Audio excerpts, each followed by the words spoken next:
Smart phone ഇല്ലാത്ത ജീവിതം നമുക്ക് ചിന്തിക്കാൻ പോലും സാധിക്കില്ല.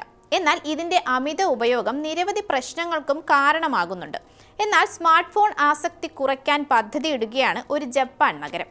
സ്മാർട്ട് ഫോൺ ഉപയോഗം ദിവസത്തിൽ 2 മണിക്കൂറായി പരിമിതപ്പെടുത്താനാണ് പദ്ധതി. ജപ്പാനിലെ ടൊയോക്ക് മുനിസിപ്പൽ ഗവൺമെന്റാണ് ഈ ആഴ്ച ആദ്യം ഇത്തരമൊരു നിർദ്ദേശം സമർപ്പിച്ചത്. ഈ വിഷയത്തിൽ നിയമനിർമ്മാതാക്കൾ ചർച്ച ആരംഭിച്ചതായാണ് വിവരം.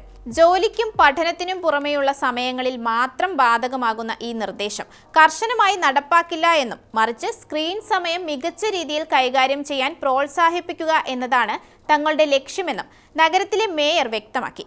കൗൺസിൽ അംഗീകരിച്ചാൽ ഒക്ടോബറിൽ നിയമം പാസ്സാക്കും. എന്നാൽ ഈ നിയമം ലംഘിച്ചാൽ പിഴ ഉണ്ടാകില്ലെന്നും അധികൃതർ വ്യക്തമാക്കുന്നു.